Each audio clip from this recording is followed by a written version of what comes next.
afternoon, everyone. I am Professor Sue Onslow, the outgoing director of the Institute of Commonwealth Studies at the School of Advanced Study.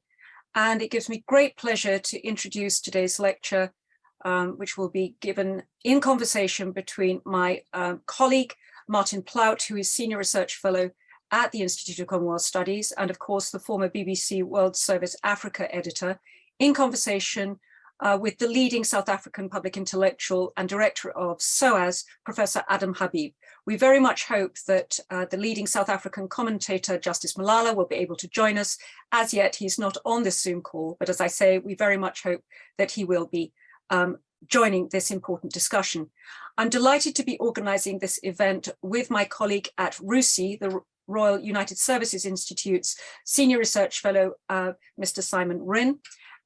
Because all of us on this call feel that what is happening in South Africa at the moment is of very grave significance. It is, of course, of supreme importance to South Africans, but also to the wider region, to South Africa, in South Africa's foreign policy, because foreign policy in South Africa, just as in other states, is shaped and framed by its domestic environment and by domestic developments. And so South Africa's relationship with the United Kingdom, and of course, the Institute is based in London, but its wider international remit, of course, extends across the Commonwealth. So it is important then for UK-South African relations, as well as South Africa's position in the current geopolitics of today's fractured world, its relationship with China, its relationship with Russia, and of course, South Africa's voice in the global South. In 2025, South Africa will have the chair of the G20. As far as the UK is concerned, South Africa is of considerable significance as a key strategic partner. The British High Commission down in Pretoria pays close attention to trade and investment, as well as to security and defense issues in South Africa. There have been instances of terrorism from extremist links to Daesh in the country. There is the fraught developments in northern Mozambique, and also links with extremist elements in DRC, who have used South Africa as a haven and as a host.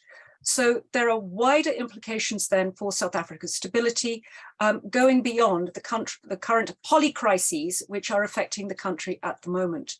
Now, with this, I'm going to hand over to Simon, and then together it will be Martin's responsibility to run this seminar. Thank you very much indeed. And thank you, Sue. Allow me to introduce myself. My name is Simon Rinn, and I am the Senior Research Fellow for Africa and International Security at RUSI. RUSI is a defence, security and foreign affairs think tank based in the UK. Most of our Africa work has actually focused in countries and regions other than South Africa, or on issues ranging from geopolitical competition to environmental crime, or terrorism or conflict issues.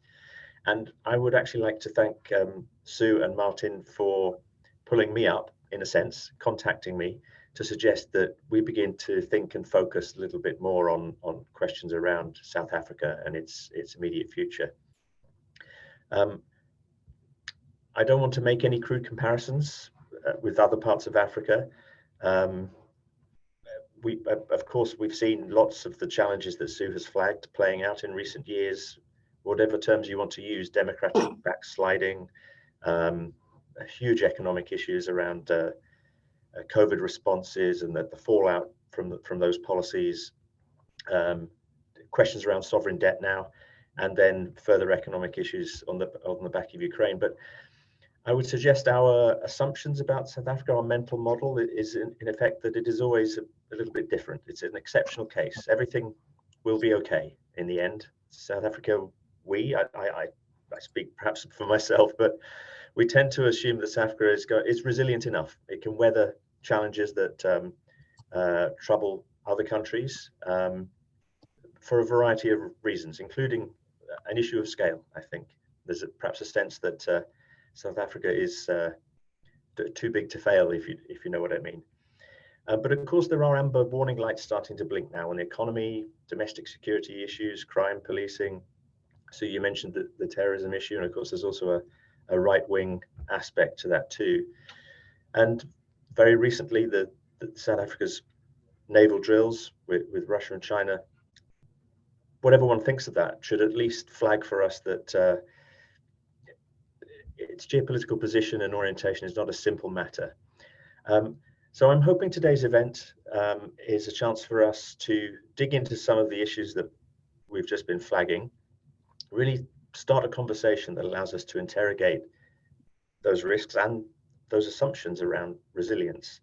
And as Sue's flagged, there is a lot at stake, obviously, for South Africans, a huge amount at stake in terms of economic security and human rights and so on, democratic freedoms. But South Africa's place in the world is critically important. And as you said, Sue, a big partner for the UK, around 200,000 UK nationals live and move around South Africa. There are defense and security interests, which we won't go into here, as well as trade and human development, diasporas, education, and so on. And so I hope we can really at least map out some of the issues that we need to begin discussing and interrogating, I think, in the coming months and years, and possibly retest and maybe rethink some of those assumptions and our framing of what is South Africa, where is it headed, and do the coping mechanisms match the scale of the challenges? So thank you for that. Let me also thank our organisers and speakers, and I will hand the mic over to Martin. Well, thank you very much, Simon. And I do hope that Justice Malala will be able to join us shortly. I presume he's just got a technical problem. As Sue was saying, once South Africa was absolutely central to Britain's concerns in Africa, and there was hardly a day that went by when newspapers like The Guardian or The Times didn't carry an article. But that was before the end of apartheid. And since then, it's been problem solved. And quite frankly, a lot of the attention and interest has moved elsewhere. And it is really quite hard to remember that last time there was a major newspaper article in a mainstream publication. And yet South Africa is in a really critical position. Earlier this week, the economic freedom fighters took to the streets, and the military had to be mobilized. The police were on the streets. They were confiscating tires which were going to be burned. Nothing happened in the end, or it was very carefully controlled, but it was dangerous.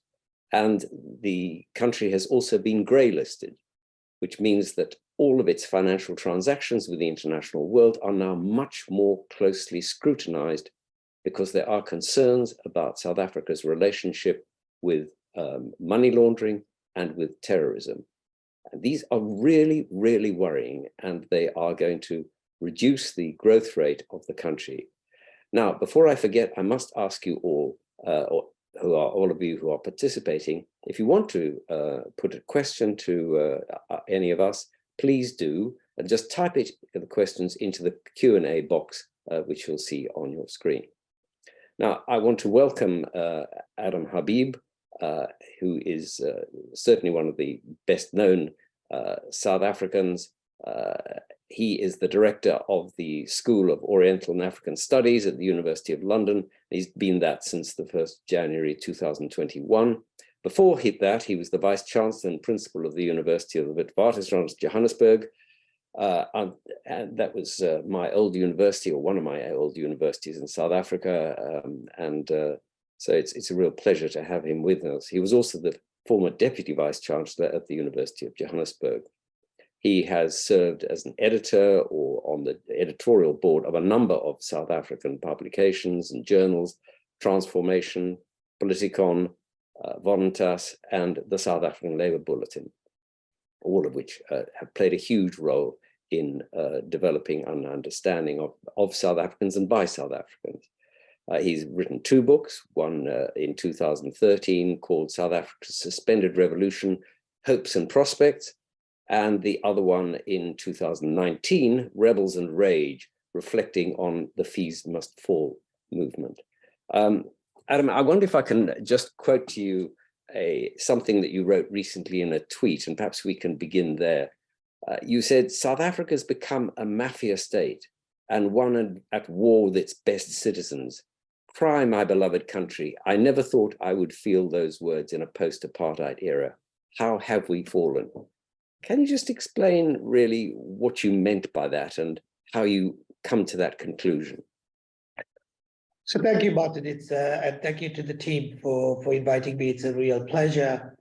And perhaps I should start by saying that as somebody who is both an activist for almost all of my life, as somebody who saw themselves as spending the first half of their life breaking the apartheid system and working with millions and millions of South Africans in the second half of my life in building institutions of inclusion, I'm of the view that South Africa is in a very, very dangerous space. I think we have fallen far from the ideals of our constitution, and the trend line is in the opposite direction. And it's something that we should be very, very concerned about. In many ways, if there's a comparator, I think that the comparator is India, as Congress was about to collapse and you had the emergence of the Modi government. I think the comparator is Brazil, when the PT was about to collapse and you had the threat of Bolsonaro coming into power. And ironically, in some senses, just before Trump came to power in the United States. I think South Africa is in a very, very dangerous moment where the forces of populism could come to political power in very, very dangerous ways. Now, I can explain, in my view, how I think we got here. And I think that there are 2 or 3 big elements that brought us here. And I can say why I think what Cyril Ramaphosa is doing is not going to work and where his failure has lay. And why I think there is a possible path out of the mess. But I don't know if you want me to go into those things or you want me to just respond to those issues through the questions you pose, but. Well, let's begin by, I mean, I very much agree with you about the danger, and also I think having spent a year in India, I certainly think the analogy with Congress is correct. Perhaps you can just begin by explaining the question you outlined. How did we get here? Because I mean, in a sense, when the ANC inherited the state, it was a deeply racist and unequal, but within its own parameters, it functioned. Today, it's frankly, South Africa is still a racist society, even if not by law. But is it functioning? So I think that that's right. I think that that's where the big issue is. Adam, may I just say, I just welcome Justice Malala. Thank you so much for joining us. And would you mind unmuting? When you finished your answer, Adam, I'll do a quick intro for Justice Malala. Sure. So, I mean, I think that there are 3 elements in that. I think the 1994 heralded the promise of an inclusive society. It heralded the vision of a non-racial, successful African democracy. That's what the agenda was. Now, there are huge challenges in that regard, and I think I'll speak about that, but it seems to me there was an enormous amount of hope in the society that we could be moving in the right direction. I think in 2023, there's incredible demoralization in the society. We haven't been as successful. I don't think we're as racist as we were in 1994. I think that there's been huge successes in some ways, but I think that there's been huge failures in others. The state doesn't work. Public institutions have collapsed. And I think hope has disappeared, and that's something that we should be concerned about. I think that there are 3 elements that have got us here. The one is inequality. I think our policy that has both a global dimension through the notion of globalization, but also a domestic policy choices that we made. We've adopted an economic program that was market-driven, and I think market-driven economy is going to be important for our future. But I also think that we have to regulate it and condition it in a way that it enables inclusion. And I'm not so sure we were successful in that. And what you've seen in the last 20 years is the growth of inequality in the society, where the rich have become richer, the poor have become poorer in some ways, or at least they feel poorer, and they don't feel that they've got a equal share or a fair share of the resources. And so inequality has driven up. We've got a number of people in the Black community that have become wealthy, but they really connected politicians and a few businessmen who've become billionaires, but there isn't sufficient people who become an appropriate part of the middle class in a sustainable way. And so inequality has grown, and the real danger when inequality grows is social and political polarization accelerates, and that has happened in a big way. The second is the lackadaisical approach to meritocratic appointments. What we need to do in this context was invest in people in a way that appointed the right people to state institutions, to private institutions, to all forms of collective institutions. But what had happened in South Africa, we've taken the popular view, the populist view, that merit is racially reoriented. Now, while that may be true, that does not mean you ignore merit. It means you deracialize merit criteria. Instead, what we've done is we've ignored merit. And so when you have appointments, half of 70% of CFOs in municipalities can't read a balance sheet, that's got to do with a lack of meritocratic criteria in the appointments. And that's decimated the ability of the state in multiple levels to deal with it. Part of the problem in ESCOM is there's too few engineers in the place. And you can't run a power company without engineers, et cetera, et cetera, et cetera. And then the third, which is linked to this but separate, is corruption. Deep, deep corruption at the heart of the state, and deep, deep corruption that has been the architects of whom have been leading politicians in the ANC and some in opposition parties like the EFF and other players. And so that deep, deep corruption at the heart of the state has polarized issues even further, misdirected resources away from social need to enrichment, and that has created the mess that we're in now, with power cuts of 10 hours a day, with the economy in a free fall, with us being listed in all of the malignant symptoms that you've mentioned, Martin. All of that is there. And I would say that part of this has to do with history, but most of it has to do with the failure of the post-apartheid political elite to create the society that was designed by our constitution. And that's because they betrayed a nation in doing what they were meant to do. Very strong comments. Justice Malata, can I welcome you to this webinar? Just so that people know who you are certainly one of the best known commentators in the country. You have written a couple of books, at least, one called We Have Now Begun Our Descent, How to Stop South Africa Losing Its Way. And there's one which I think is coming out next month called The Plot to Save South Africa, the Week Mandela Averted Civil War and Forged a New Nation, which I must say I'm very much looking forward to. I thought that you wrote very movingly recently, and I'm going to read just a couple of paragraphs of what you wrote, which was amazing, and it really meant a lot to me. You said, I was driving through my mother's village in Hammanskraal, the place where I grew up, just north of Pretoria, when some of the devastating statistics that Adam Habib has just mentioned flashed through my mind.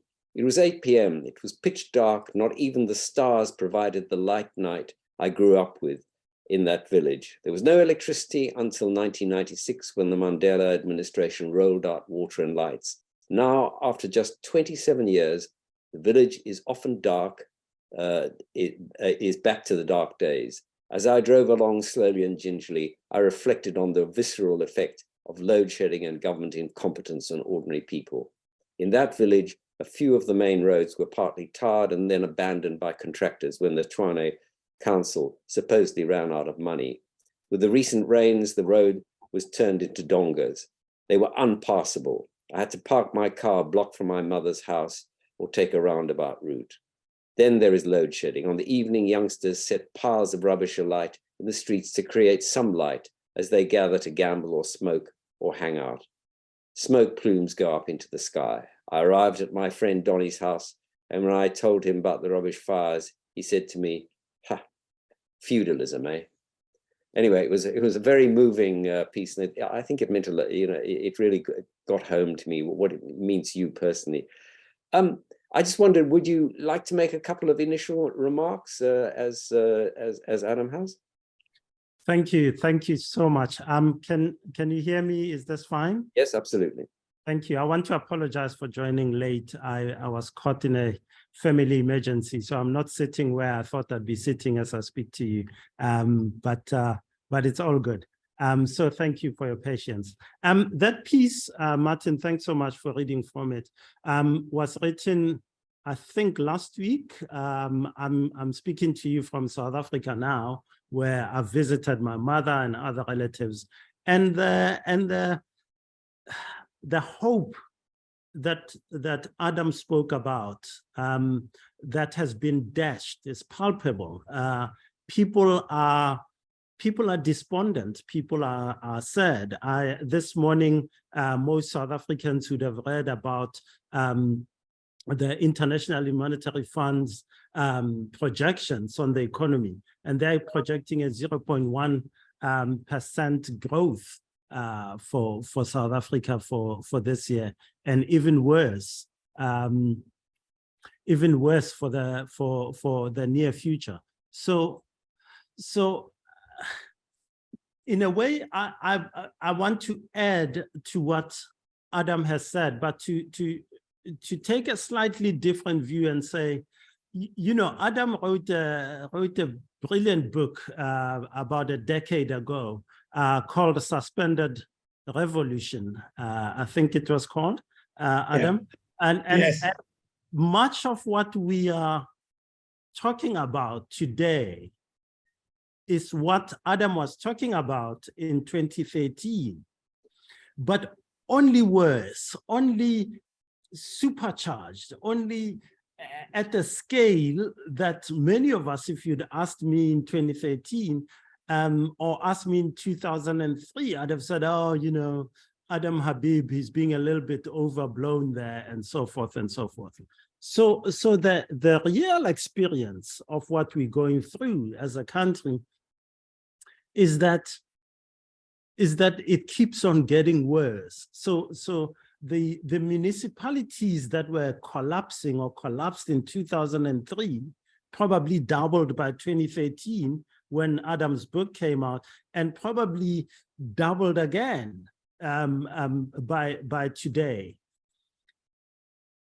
And so the exceptionalism that South Africans constantly delude themselves with, that no, it will be better, no, it will, that it won't happen to us, it's not happening to us, and so forth, is something that I think needs serious interrogation. We all now know what is going on. We all see it. Adam wrote about it 10 years ago. I might write about it eloquently and so forth today, but those problems were there 10 years ago. And so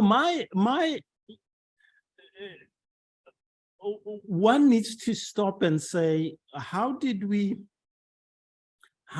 go from the hope of 2004, that incredible belief that this is it, this is a special place and a special story of liberation, of freedom achieved, to one where we look at ourselves as a country and I feel a palpable sense of hopelessness about the electricity cuts, about the inequality and the incredible inequality that exists here.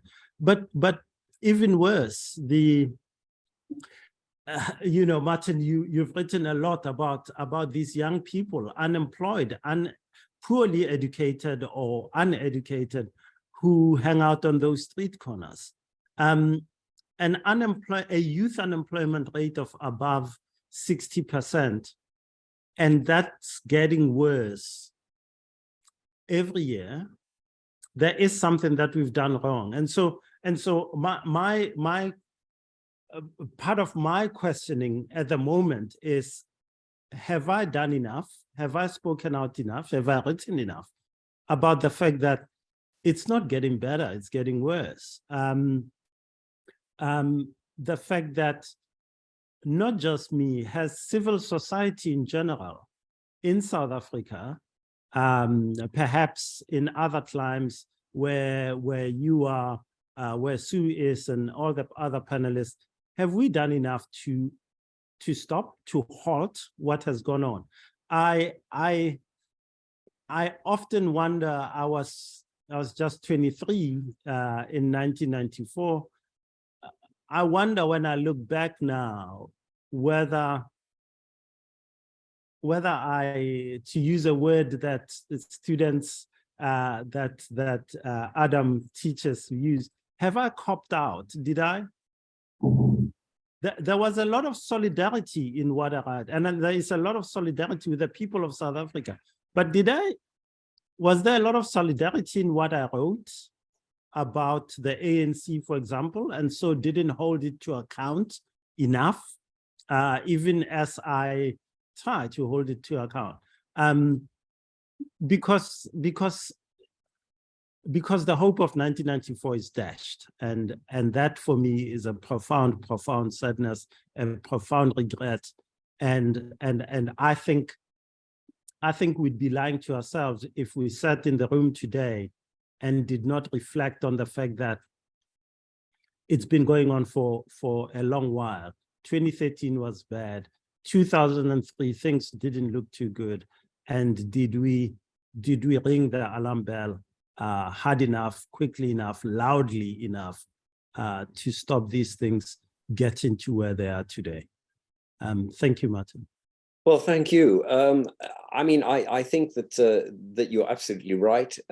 But as I say, the thing that really worries me, in a sense, is the sitting here in the UK, is the fact that this is not being picked up, and it's not just not being picked up in the British media. I think there's a real sense in which Britain has not held its own companies to account, and let me just give you two examples. The one is Bain and Company, which the Zondo Commission found the South African branch had colluded with President Zuma and the ex-South African Revenue Services boss, Tom Moyane, to capture the tax agency.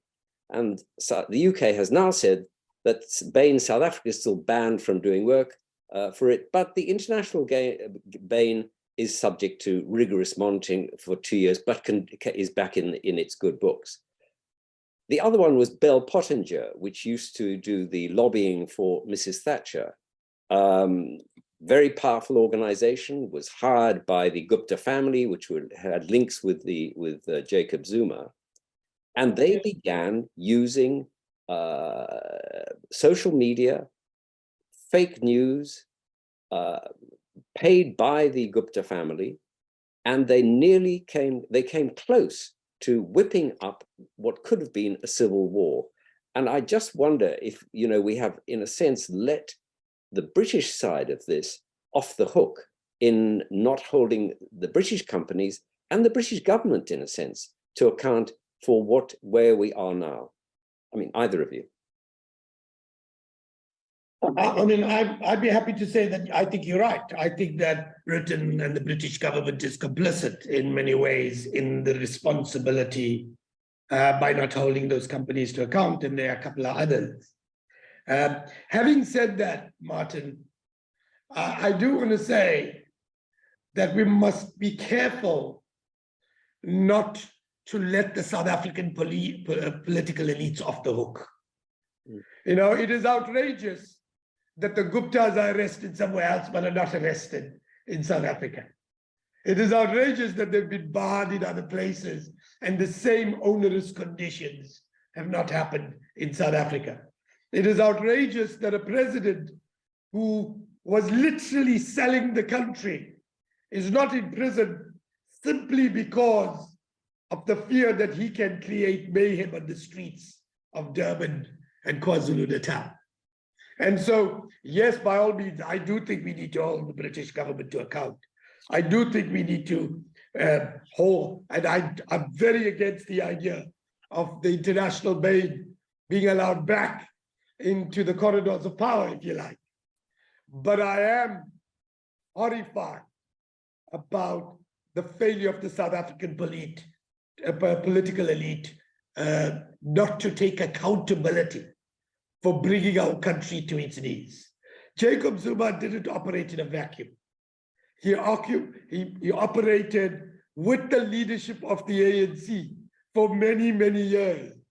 They are as complicit in the collapse of South Africa, including some of the ones that now today cry foul. And so all of them should be held accountable. And let's not fall into the easy trap of blaming others outside, blaming imperialism, blaming history. All of that has much to do with our state of affairs. But we as complicit in our failures as they have been. Justice, sorry, may I just ask you a slightly different question, because we've got a lot to get through, which is talking about Zuma's corruption. The case has been in the court since 2005. That's 18 years ago. Does that not tell us something about how the justice system operates, and the fact that South Africa has an extraordinary constitution, which everybody says is wonderful, but actually the system doesn't work in holding people to account?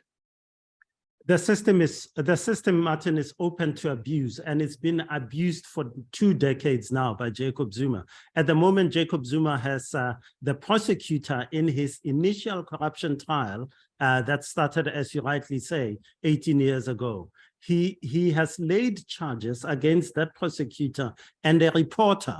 A spurious, the prosecuting agency said there is no case to answer. He has gone the private prosecution route, and you have these 2 people in court. So the system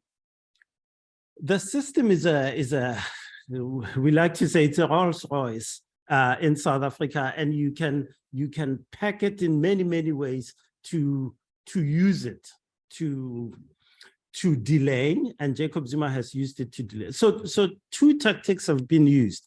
One, Jacob Zuma has challenged every bit that he can in the courts in order to delay this and delay it and delay it. Secondly, when he was in power, he tried to essentially subvert the judiciary and the legal system and the prosecutorial services by, one, putting in his cronies at the top of the prosecution services and making sure that charges go away. It hasn't worked. The big question adjacent to yours is, and adjacent to Adam's point about not letting people off the hook, is this. Jacob Zuma was kicked out of power in 2018 February. That's when we said goodbye to Jacob Zuma. Cyril Ramaphosa became president of the country. It's now 5 years plus since that happened. Why haven't we fixed the prosecution services so that someone like Jacob Zuma, who has been on trial for 18 years, that case comes before the court swiftly, that the man has a chance to exonerate himself, and that we finish with the issue. So the actual work of rejuvenating these institutions has not happened as it should be. So Adam is absolutely right. Let's hold the people who should be held accountable to account. And the key one, the rejuvenation of the institutions, which in fact is at the heart of our discussion now, and the point that Adam made about meritocracy at the beginning. If we had the chief prosecutor, the head of the NPA, and the rest of the prosecutorial services being fully transformed to being civil servants who serve me and others in this country, then questions about whether, about the utility of that institution would not arise. It would be working as it should be working. So Jacob Zuma, you know, let's just put it out there right at the beginning. Jacob Zuma was a horrible, horrible, dark chapter in the life of this country. However, there is a limit to how much I, Adam, many others, yourself, Martin, as a very interested player in the politics of South Africa, there is only so much that we can blame Jacob Zuma for what has happened. The key thing is, and I've always said this, and I said this back in 1994, when people, young people like myself at the time, went into parliament and said, yeah, you see that, and went into government and said, you see, this doesn't work and so forth. The point is that it is the ANC that is in power now. It is the Black majority that is in power now. It is the poor, the oppressed, who were powerless before 1994 who are in power. Why is it the rebuilding of the institutions is not happening apace as it should have? Why is it the transformation in the economy and so forth isn't happening apace while we say we have power? Then perhaps this is a sham. But to be honest, I think that your question really goes to the heart of why are the institutions, why haven't they been rejuvenated to the extent that we would have a Jacob Zuma and others swiftly before the courts, all that happening now. And maybe the ship is hard to turn around and so forth, but quite frankly, I think we're making excuses now. You know, Cyril Ramaphosa was deputy president of South Africa from 2014. He was the head of the deployment committee that appointed the boards that are running the ESCOM that might lead to my electricity going out now and me not being able to speak to you. This is problematic that when it comes to changing for the positive, there isn't as much urgency as there is for the way the country was stripped in those 9-10 years of state capture. I mean, I want to get onto some of the more positive sides of South Africa, but I think there are a couple of things that we have to try and get through just to get a feel for it.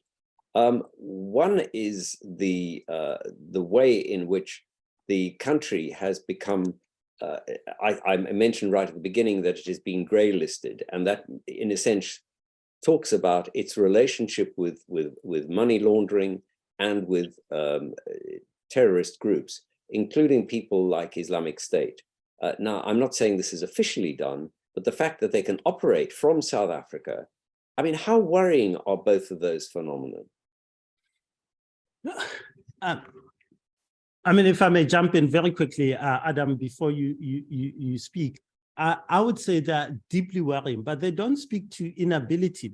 They're speaking once again to a state that is, there is something that we perhaps are not talking about, and it's political will. The will to say, these are the things that we will do, and we will do them. And the execution of those as leaders in government, in media, in whatever sphere of life we work in academia and so forth. So part of the problem here for me is that political will, I can be frustrated and push, but the president of the country, his cabinet, need to show the will to actually execute these things. And one of the key things that has not happened is that President Ramaphosa has not shown the will that he wants to change things for South Africa, not just for his party. So an appointment like, we have a person, a respected business person in South Africa who now is in the president's office voluntarily, as his job is to identify and cut red tape in government. But we actually have a Minister of Trade in Industry who should make it easier for Sue, for Martin, for Simon, for whoever, to say, I'm coming to invest in South Africa. Let's cut the red tape. Let's make it easy like this to put my money into South Africa and export oranges or strawberries or whatever we have. And so if the will to actually make these things work doesn't exist, then we are stuck here. And I think we're lacking in that. Sorry, Adam, I jumped in before you could go. No, I think that's an important point. I think in many ways, South Africa is a schizophrenic state, Martin. On the one hand, you asked the question about the greylisting. It seems to me part of the challenge is our administrative capacities have declined so significantly. And I often say, and those are coupled with the very, very formal, at least liberal predispositions around rights and obligations.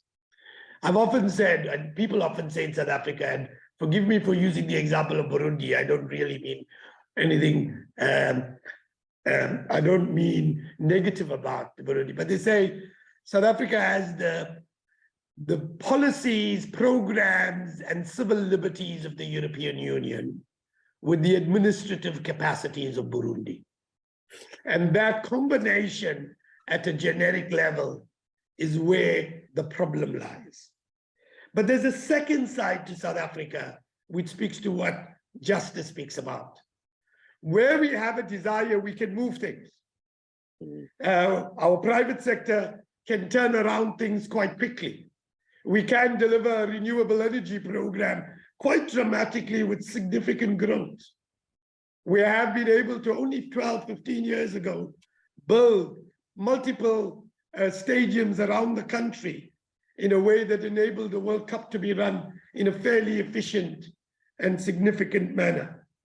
If you talk about, you gave the example, Martin, about SARS and how SARS was decimated.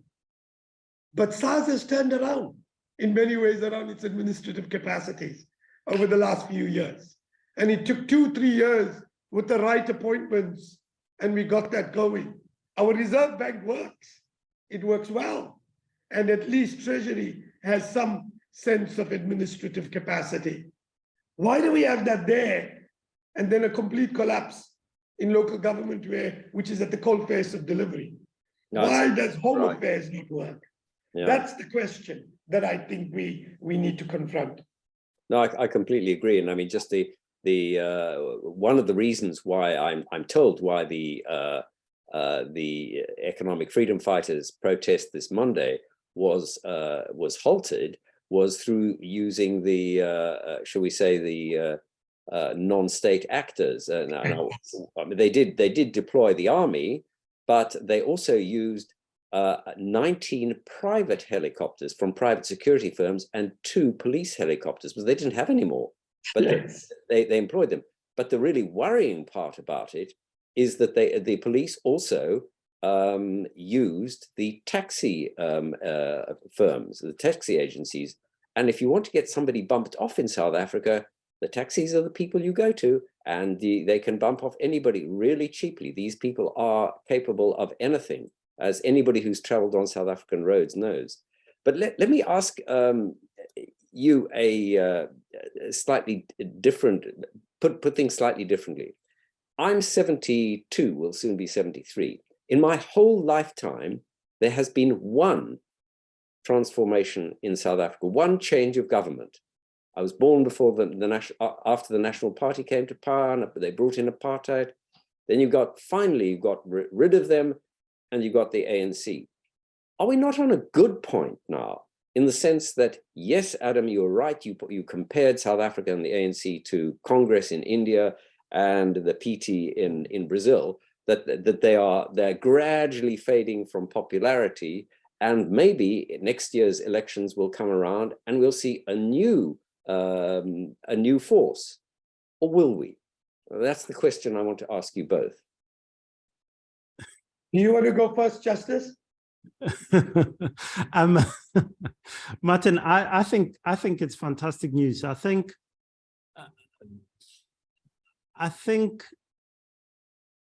you know, the points you make about the shutdown, the so-called shutdown by the EFF on Monday, part of the beauty of that was that you saw a government that is pretty much incapable of anything, suddenly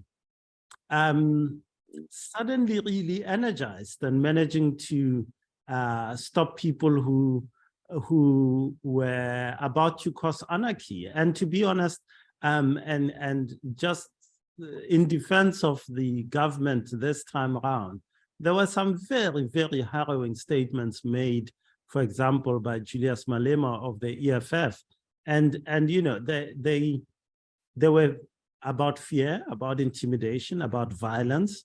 There were, in my view, incitement to acts of violence. And so in many ways, you saw government acting. Sadly, it doesn't do the same when ordinary poor people every day ask for the same kind of effectiveness that's asked of them.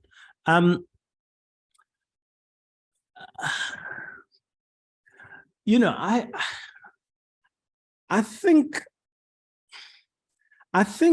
the trend over the next year and over the next 6, 7, 8 years will be the diminishing fortunes of the ANC, the fact that it is most likely to go below 50% of the vote, certainly in urban centers like Gauteng, where Johannesburg is, parts of KZN. So the metros, the metropolitan areas are gone. But the trend itself doesn't mean this is the end of the ANC. The response of the ANC to this pressure will be interesting. So what are the alliances that are formed out of the pressure that the ANC is under? The ANC could say, oh, you know, I've got 46%. I'll try the rats and mice. I'll try the Congress of the People and maybe offer a ministerial position to so and so and so forth, which is actually happening already. For example, Patricia de Lille, the leader of Good, is a long-standing member of Cyril Ramaphosa's cabinet. She was public works minister. I think she's tourism minister in this latest cabinet reshuffle and so forth. So the ANC could do that, and so the ANC remains in power. Do those coalitions then force the ANC to do what Adam has been saying, to become an effective, capable, people-centered administration? Or is it, oh, you know, I've handed out a few cookies to those guys, they're keeping me in power, and the ANC continues pretty much as it is. So this change that we're going through is multifaceted in what responses it sparks in the governing party. So the ANC will remain a big force in our politics, even if the ANC, let's say, you know, by miraculously it goes to 38% and someone else forms a government, the ANC will be in opposition and will have a significant impact on shouting across the aisle, how it behaves, how it actually receives the loss of power, how it reacts to that. 2008 in Zimbabwe, when Mugabe lost comprehensively, and in my view, not the first time, the second time he lost parliamentary elections, he unleashed violence. And so this is an exciting time. It's a hugely important time. But the elements of how it pans out are not a straight line as no, the ANC has gone below 50% and someone else forms a government. I think that trend, we're sitting with that for 7, 8, maybe 10 years of that transition period. And I think I think Adam himself has used this. I've listened to him speak once when he used, was it Gramsci, when he said morbid symptoms and all that happen in these transitions. So I think this is what we will go, in fact, are already going through, the ANC's death pains and this hunger to build something new in the wake of that. Oh, very interesting. Adam? So I'd say 2 or 3 things in addition to that. The first and the most obvious is the ANC. It would be good for South Africa's democracy if the ANC lost power. I think they've taken South Africa's citizens for granted. But it's worth saying there is something worse than the ANC that can come to power. And if the EFF came to power, I think we would have a scenario of Bolsonaro in South Africa. A Bolsonaro and Trump phenomenon in South Africa. And I think that would be even more disastrous than the incompetence and corruption of the ANC of today. And I want to put that out boldly there. Do I think that the ANC is likely to lose below 50? Yes. But I also think Justice is right, is in that it's likely to cobble a coalition government. The question is, if it cobbles a coalition with the EFF, I think it's a dangerous, dangerous outcome. And I think if the RET faction in the ANC cobbles it with the EFF, it's an even worse this thing, because you will get both the corruption and the incompetence of the Zuma years back in slightly different ways, but they will be played. You know, the EFF has a habit of talking about Black excellence. They don't exhibit Black excellence at all. They don't exhibit the word excellence. It's a bunch of cronies, mostly incompetent, who use race and politics to advance their own personal agendas. So I think that's the challenge. The real question, Martin, the hidden question that we're ducking is, why is the DA not a player? And the answer to this is, I have no doubt that the DA is administratively more efficient than the ANC. Just go to Cape Town and drive in the center of the city. You'll see it's a more efficient player. And given that you have a more efficient player, one would imagine, given the disasters of the ANC, the DA should be polling as the dominant party in South Africa. And the answer to that is that it's not sufficiently appreciative, in my view, and it doesn't take seriously the inclusion project. It understands growth. I think it even understands how to manage growth in a way that is of a social democratic orientation. I think it takes meritocracy more seriously than the ANC. But it doesn't sell the inclusion project as significantly. And because it doesn't do that, it isn't able to attract the Black middle classes, the Black working classes, that is able to propel it into a majority project. So administratively, if it's, I think Ellen, you know, whatever you might say about Ellen Zille, whether you agree with her, and I've had my run-ins politically with Ellen Zille, she is, as a political administrator, one of the most astute. Cape Town would never have turned without Ellen Zille. And it is worth recognizing that how we bring together that element. So do I think the DA will win power? My answer is no. I just think it's too big a jump from the early 20s to over 50. It will. Could it be crafted into an alliance? Well, a coalition alliance. That means it would have to win over a number of other parties that represent in one or other form the Black middle classes and lower middle classes, and that it hasn't figured out. And so if you ask me, what do I think we're going to land up in? Is the ANC in coalition with a few others. And, you know, you can get coalition governments to work. We've seen it work in places like Germany. We've seen it work in other places around the world, much of Western Europe. South Africa's coalitions are utterly chaotic.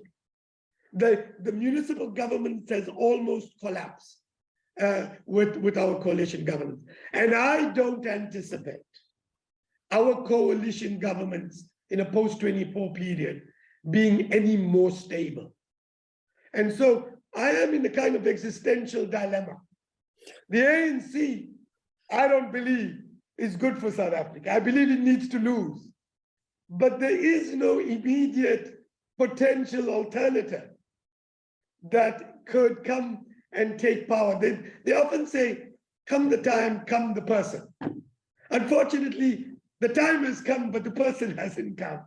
And that's the dilemma of South Africa of 23-24. No, you're absolutely right. You want to come in, Justice?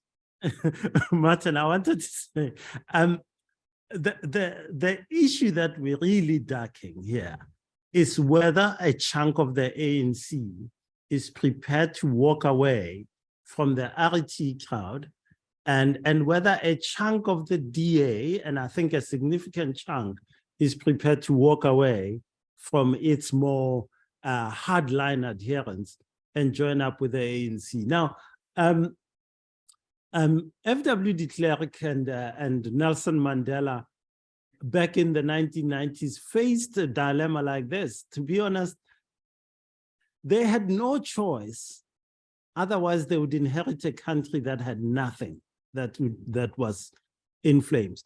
The Americans are moving towards something like this, where there is no middle ground. The divide is so deep, you need some Bidenistas and some Republicans to reach across the aisle and find a way. I think this is the sort of statesmanship that may be needed, Adam, coalition building of a higher level than you take this seat, you take that seat, because the scenarios that Adam paints, and I agree with those scenarios, of an ANC EFF coalition, absolute utter disaster. In fact, an acceleration of what we're seeing, of the sloth and the corruption that we're seeing right now. An ANC with others, a kind of, well, let's just keep boiling, it will get better, but it doesn't get better kind of, this is a coalition of the ANC and others. So what is stopping the conversation between the ANC or parts of the ANC and parts of the DA that would lead to this? On the DA side, we must acknowledge that there are many, many, many in the ANC who say there is no win for the DA in going in with the ANC, because in 2 months, it will be, yeah, the DA is in with the ANC and the ANC is going on stealing, being corrupt, being incompetent, not doing anything or moving funds or effort towards doing anything about the plight of the poor. And the DA's administrative record that you pointed, Adam, is, oh, well, it's out the window. The DA becomes the ANC. And so we are in a bind here. And that bind is that some of the positive elements on both sides of the ANC-DA divide are almost on the fringes. I mean, I don't disagree with anything you've said, but I mean, you know, it's, of course, is not just the DA or the ANC that would be involved in this, but I mean, some of the parties that won quite substantially last night or yesterday in voting in the Cape were the PA, who are, frankly, let's not beat about the bush, a bunch of gangsters, or certainly have people in them who were gangsters. And you know, how you're going to get people like that into government and what they're going to ask for their support is really hard to know. I'm going to ask Sue if she can't give us a couple of questions that have been sent in by people. And then I would very much like to, just in the last sort of 20 minutes, just turn to some of the positives about South Africa. What are its strengths? So I want everybody to think hard and come up with good news stories. Thank you very much indeed, colleagues. There's a question referring to Cyril Ramaphosa coming to power on a wave of optimism, and as has been referred to, the big disappointment that has accompanied his position as vice president and then as president. If not Cyril Ramaphosa, then who? Is there an individual who you see is that potential statesman for building the necessary coalitions? And the question about a national coalition coming forward into 2024 and how could it work has been addressed. But if you could just address the path out of the mess, does it lie in one particular leader or leadership coterie? What do you see? Yeah. Who wants to start? I'm happy to go. I can't. I'm sorry to the person who sent in the question. I can't answer with a definitive. That's the leader. I can paint a bit of a picture around some of the people who are around and give an indication. Obviously, if Cyril Ramaphosa were to keel over and have an accident today, the deputy president of South Africa and the deputy president of the ANC, Paul Mashatile, would be that person. In the run-up to the ANC conference in December, you know, Paul Mashatile went out on a PR campaign, spoke to everyone who'd ask a question, and gave his view of the world, as it were. So you'd say, what's your question about land, expropriation without compensation? So the stock answer in the past in the ANC would have been, oh, we're going to redistribute land and we're going to change Section 25 of the Constitution, which guarantees property rights. And we're going to change that and we're going to move on, blah, blah, blah.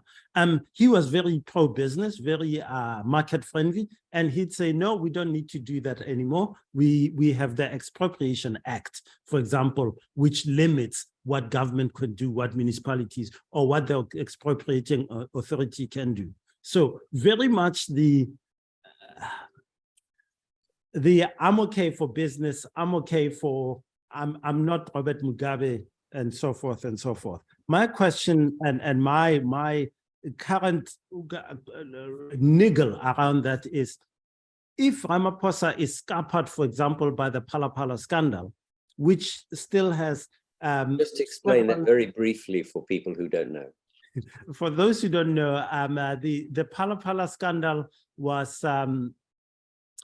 the discovery that there had been $580,000 in cash found stashed in a sofa, in a couch in President Ramaphosa's game farm in the north of South Africa in Limpopo.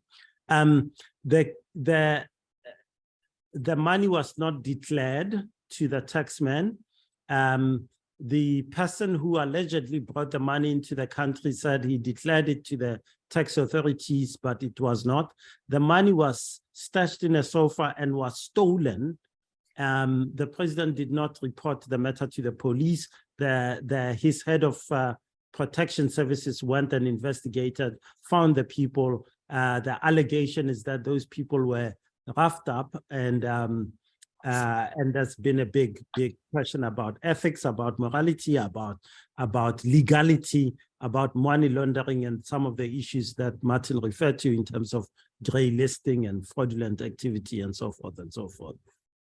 That scandal has had a parliamentary committee saying President Ramaphosa has a case to answer. Many of us do wonder about the political argument there and so forth.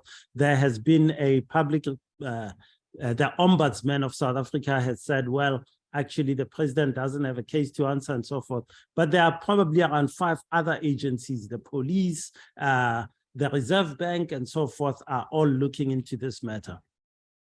Any of those agencies could find and jeopardize the president's position, and he may have to step down.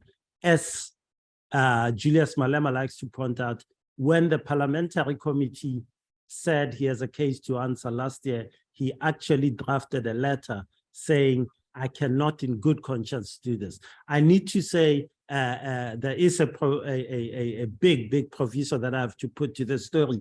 It is that the person who laid the charges against Ramaphosa was the head of the intelligence services under Jacob Zuma. He's the man who, when he was the head of prisons, got Jacob Zuma let out of jail, despite the parole board and everyone else saying Jacob Zuma is not terminal and he will not die. And we are here 2 years after 2021. Jacob Zuma is in fine fettle, is dancing, appears in court, and so forth and so forth. So those charges, legitimate as they may be, have a lot of political shenanigans around them. That said, if Cyril Ramaphosa were to be scuppered by that particular scandal, Paul Mashatile walks in. At the moment, Paul Mashatile is seen, is regarded to be very close to Julius Malema. If the ANC goes below 50%, Julius Malema and Paul Mashatile come to some form of engagement and agreement, an ANC or a government or a coalition of the ANC and the EFF, with Malema being a significant player or a player in that constellation, would be possible. So in terms of who do we think about next, you have to think about Paul Mashatile, and you have to think about Paul Mashatile and what he means in the context of the coalitions that are being spoken about in the background. It's no longer a case of, oh, Ramaphosa is a reformer, the ANC has the weight in parliament to carry through the reforms and the policies and the laws that it may want to enact. So that is the key one. So the only thing that I was going to say to that is, in many ways, Paul Mashatile is more pragmatic. And he could adopt a much more business-prone stance. I have no problem with that. And he'd attach that to an inclusion project. I don't believe that he is capable of dealing with the corruption challenge of the ANC efficiently, especially given the fact that he's got his own skeletons around those. He is associated with the Alex Mafia, and he does have his own challenges. Add that together with the relationship with the EFF, and I worry whether that's the stability mechanism that South Africa requires going forward. Ultimately, I think it goes back to what Justice put on. Is there a potential possibility of elements of the DA and elements of the ANC coming together? I think it would be in South Africa's interest. I frankly think it's not going to happen, at least not in the short term. And that's the dilemma we're in.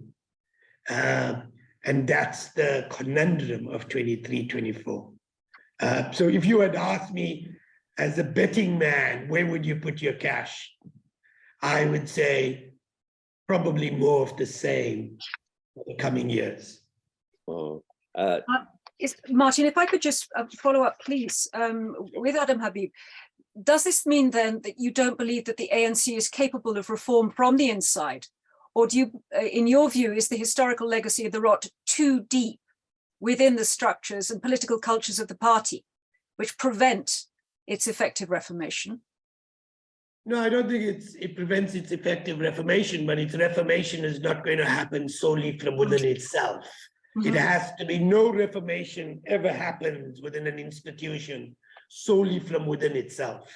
The rot is too deep in the hierarchies, the obligations, the patterns are so deep that if there is going to be a reformation, it has to be a reformation that involves an element of external engagement in the ANC, and if you like, staring down what I call the malevolent factions.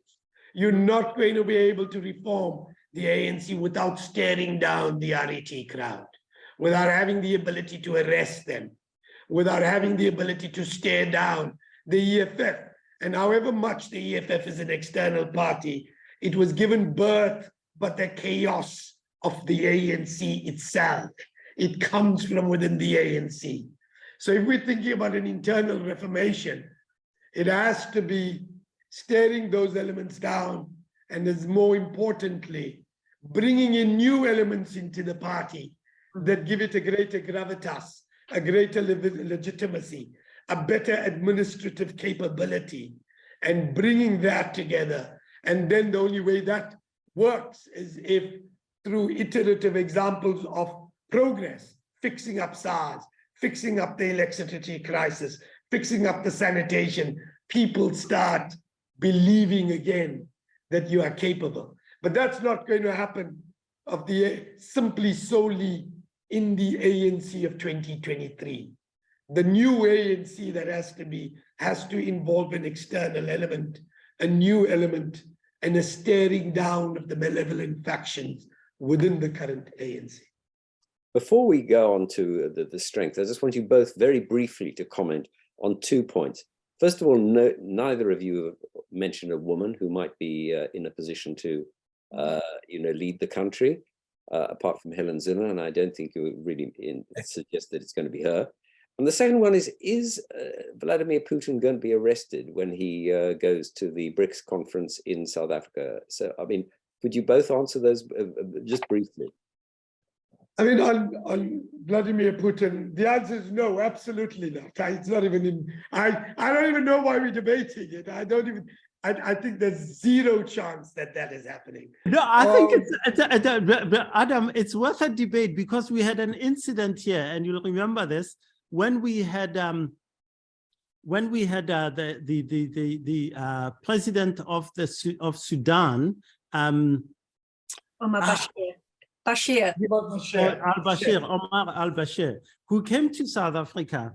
People like Adam and others raised their hand and said, you cannot have someone who has been indicted by the International Criminal Court in this country. So this is during the Zuma administration. Now here's the point, and this is where, Adam, the needle will either shift or not.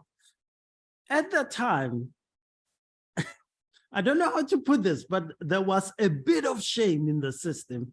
And that shame said, oh, you know what, let's ask him to leave. So against the law, a judge of the South African High Court ruled that this man must be arrested, kept in this country until the proper processes are done. The South African government colluded with Bashir, put him on a plane and got him out of this country, and he escaped. The real question, and you're right, it's not a debate, he will come. The real question is whether the South African government will say, you know what, you're making me look bad. And you're making me break my obligations. So please, my friend Putin, don't show your face, leave. Or we will now out and out, brazen it out and become a toady of Putin and essentially say, no, we are protecting him, he's safe here. And that will determine how far we've moved on the scale. I think my answer to that, Justice, is that there is no way. I mean, there's a big difference between Omar al-Bashir and Putin. And given the fact that, and I'm not even sure we worried about Putin. We worried about the Chinese. We worried about the relationship with the Chinese, the access to their capital markets, the ability of how we put our lines. And there is a politics in South Africa about the ICC very easily is prepared to call out Putin, but American leaders who've been the architects of war and murder will not be called out in exactly the same way. There is no way that we will have even the kinds of debate that we have had under Omar al-Bashir. He will come, if he does come. If Putin decides not to come himself, that may be different. But if Putin comes, Cyril will play by the BRICS mandate. And the BRICS mandate is he'll come, have a conversation, have a wonderful engagement, and leave. And it will cement the alliance of South Africa and that alliance that has emerged. I think that's not, there may very well be a court judge that says it, but if they do, they will be ignored. and it will continue. I noticed that you're both ducking the more difficult question, which is about who a single woman who might be the next leader of South Africa. Look, there are people. There are people like Phumzile. There are people from an earlier generation like Cheryl Carolus, who have significant stature. Do they have the numbers in the ANC? Do they control the branches to make it feasible? The answer is absolutely not.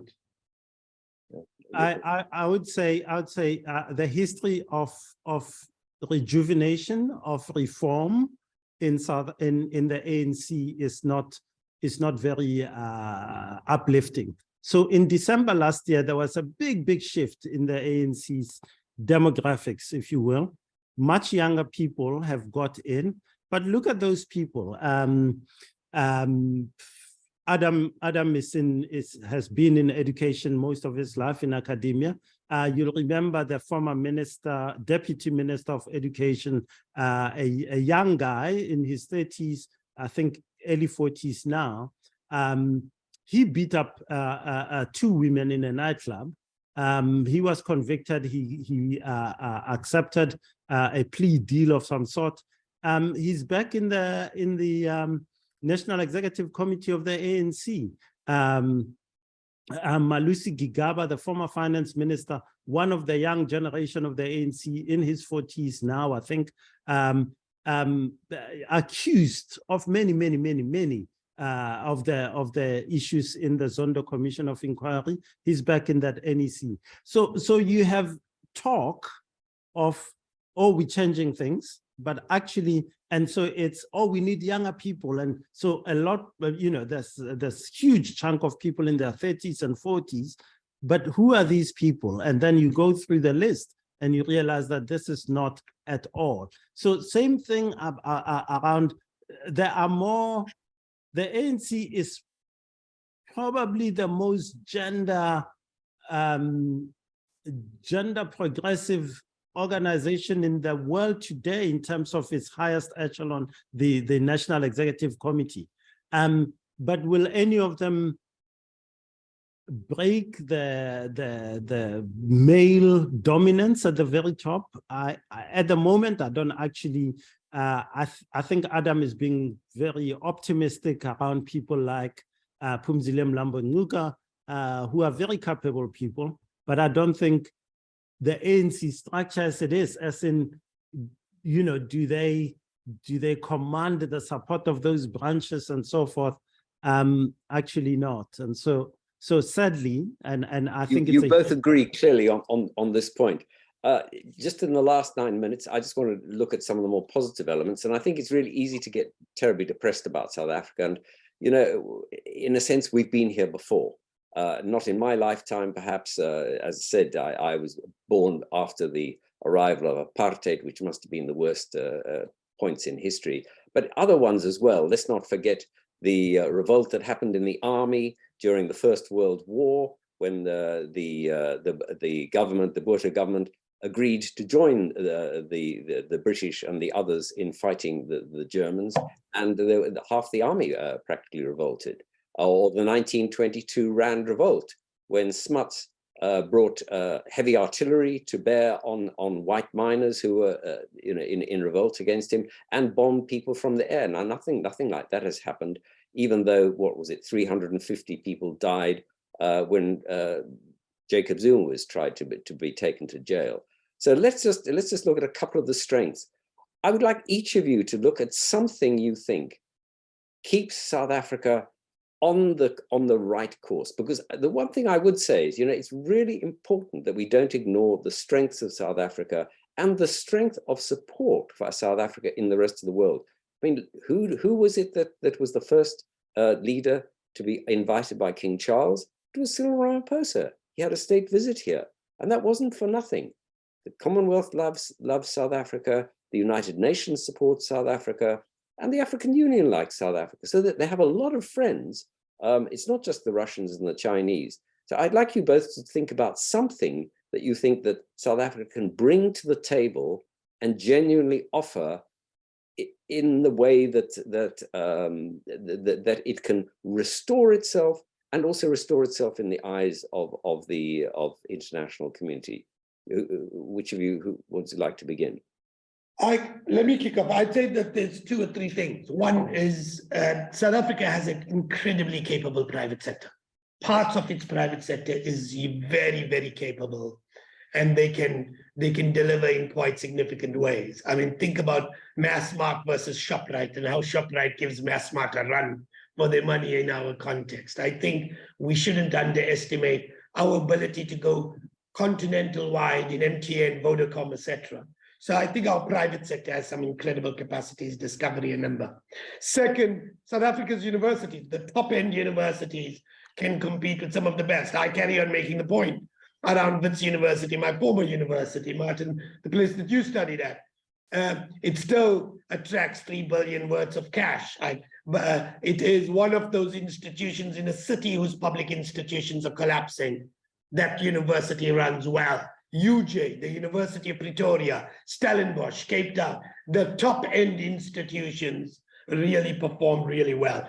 And the third, when you move individuals into the right places, look at SARS and how quickly the turnaround of SARS happened with Edward Kieswetter.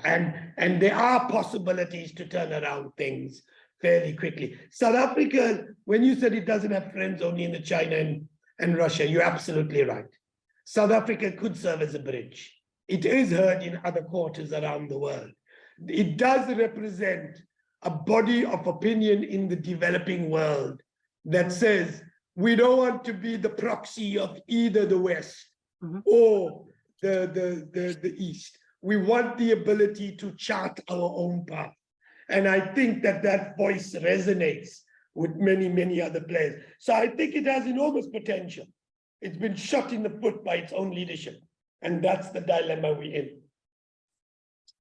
I would agree wholeheartedly with Adam. I think we underestimate. I think we need to hold up the good examples. 20 years ago, the South African Revenue Service was, I think there was a survey that said it's the best after the UK's tax collection service. It was totally, Martin, as you pointed out, totally devastated in the state capture years with Bain and all those others who are implicated. Within 5 years, Edward Kieswetter has turned it around. It's 2 things in that example that are worth noting. First, it's possible. So the depths of where we are with many of these institutions require values-based, capable leadership, and we can turn them around, and not just turn them around, turn them around quickly. South Africans forget this. There hasn't been a personal income tax or a corporate income tax increase in 3 years, maybe 4. And yet, on February 24, when Ino Godongwana, the finance minister, stood up, he said, revenues are up, it's all good, I've got enough money. The debt to GDP ratio fell slightly. The projections had been we'd be in a really bad place, and we in a much better place than we thought we would be. And part of it is because of the work that Adam is talking about, the fact that SARS is becoming efficient at collecting those who are not paying. And so we are in a much better place. Yes, there's been the commodities boom and so forth, but actually, even with that, we'd have seen a very different outcome if it had not been for that leadership. So I think that's the key thing. My second point would be, and my last one would be, when July 2021 happened, the state in its entirety was not present on day 1, 2, 3, 4, 5. Maybe after day 6, 7, it started appearing. It was ordinary South Africans who said, hey, this is my township. This is my shopping center. This is where my mother gets her old age grant. This is where my unemployed brother gets their small £25 per month grant for hardship and so forth. And so they stood up and said, we will protect Maponya Mall in Soweto and so forth. The people of this country still want a South Africa that works, a South Africa that is responsive. So the dreams and aspirations of our people are very much still their dreams and aspirations today. Those people haven't changed. They haven't become greedy and corruption-riddled like their leaders. They still want a good South Africa, and they're prepared to stand up for it. So I think civil society in South Africa is what has kept, and civil society in the sense of the business sector that Adam spoke about, ordinary people, civic organizations all over South Africa, organizations of the poor like Abahlali Basemjondolo, whose leaders are being, you spoke about assassinations, Martin, who are being assassinated in huge numbers, but they represent the poorest of the poor, and they're still standing up and making noise. So I don't underestimate the power of civil society in South Africa. The press, people like me can say the most outrageous things so long as we base them on fact. And I tell you now, it's still a free country. I'm not in jail, not a single one, except for Karen Mon, who's been prosecuted by Jacob Zuma. But the state and this country is still standing up for what is right, and civil society is at the heart of that. And I'm incredibly blessed, and I think all of us are, to have these positives in our country. And I don't at all take them for granted, and I don't think any of us should. Thank you. Well, I think you're absolutely right, and I think that's really, it's a good point to end on. Although I am personally shocked that neither of you mentioned the thing that I rely on every morning to get me up, which is rooibos tea, and that I something else that I enjoy every evening, which is South African wine. So I think you've let the side down there. I'm going to say thank you to you both, and I just want Simon and Sue to say something just to end it almost on time. Simon, I'm going to invite you to make your remarks, and then I'll close the discussion. You're on mute. Can you hear me? Yep. Good. Well, no, thank you all. In my opening remarks, I said I hope this would be the beginning of a conversation, not the end of one, and that we would lay out some of the risks and the resilience factors that are there in South Africa. I think we've done that, particularly on the last point with Martin's prompting. I'd like to finish by issuing an invitation to our speakers to correspond with me. I think Rusi would be very interested to continue this conversation, maybe in written pieces, to raise awareness and get your analysis out. And to Sue and Martin, I think let's talk. It would be great to have a series of such events looking at perhaps some of the thematic issues we've raised with yet more speakers, and looking beneath the national level.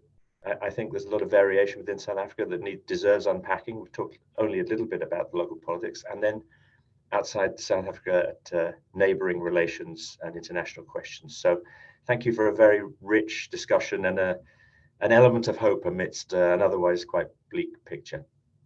Yeah, I can only endorse that. But thank you to both, and thank you to the Institute of Commonwealth Studies.